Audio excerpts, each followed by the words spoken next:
L'association Belle et Bien, depuis 20 ans, elle offre des soins esthétiques et des ateliers à des femmes atteintes d'un cancer.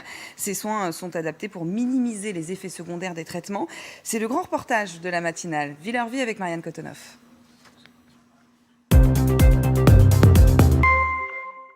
Bonjour à tous, c'est une véritable ordonnance beauté que délivre Belle et Bien. L'association redonne le sourire à des femmes atteintes d'un cancer en leur offrant des soins esthétiques et des ateliers beauté. Et c'est ça que l'on vous fait découvrir aujourd'hui.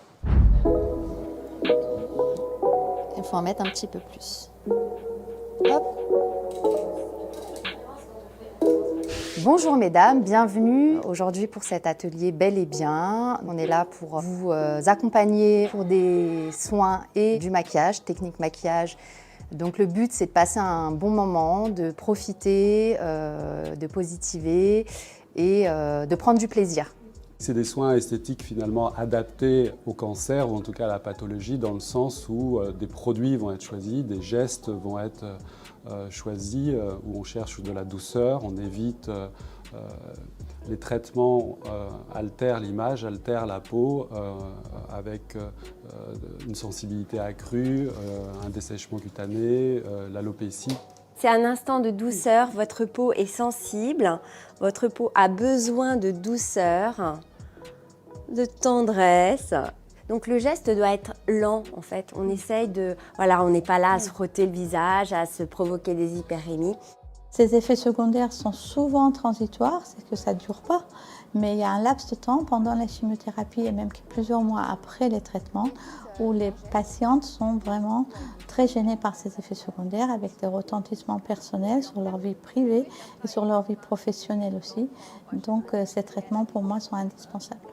On travaille avec des dermatologues, avec des oncologues parce que l'esthétique, ce n'est pas simplement la beauté elle est aussi réparation et avoir l'avis de médecins ou de dermatologues tant sur le choix des produits que sur des techniques d'application, que sur aussi le vécu et le retour qu'on peut avoir vis-à-vis de leurs patients est important.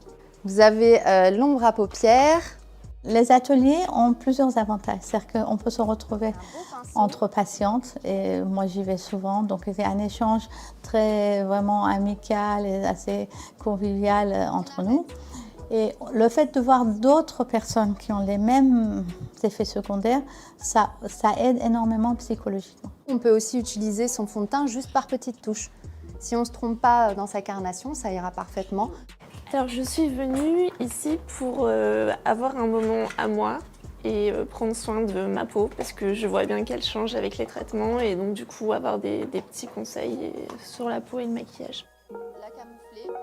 L'intérêt pour ces femmes, c'est pas uniquement d'avoir un moment de plaisir ou une bulle, comme on dit, de plaisir, c'est vraiment de se retrouver en groupe, entre pairs, de ne pas craindre du coup le regard de l'autre, de pouvoir se dévoiler et surtout apprendre. En tout cas apprendre des choses simples, des choses qu'elles peuvent s'autoriser et finalement se retrouver comme femme et non pas comme malade. On fait sortir la petite pointe à peu près 2 mm. J'étais à la recherche d'ateliers avec d'autres femmes qui vivaient la même situation que moi, donc que ce soit maquillage ou autre, j'avais pas vraiment de préférence. Mais j'ai découvert avec plaisir des gestes faciles à reproduire. Enfin, je me sens capable aujourd'hui de le refaire moi-même.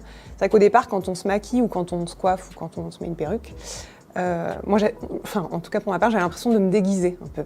Donc là, j'ai la caution des experts pour reproduire des gestes qui m'embellissent sans avoir l'air d'un clown.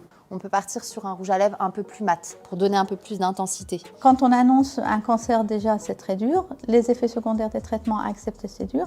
Et parfois, je dis parfois, il y a des femmes qui ne veulent pas avoir ces effets secondaires et donc n'adhèrent pas au traitement. Ces ateliers permettent une amélioration de l'aspect physique de la patiente.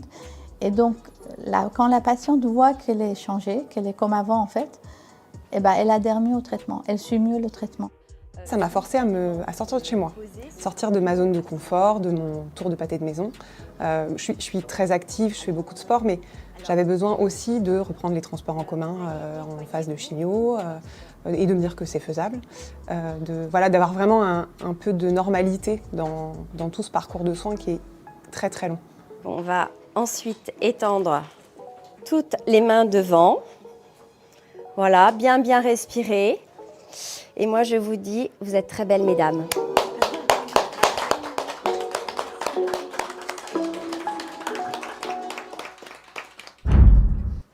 Vie leur vie, c'est fini pour aujourd'hui, mais vous pouvez retrouver l'émission en replay. Salut!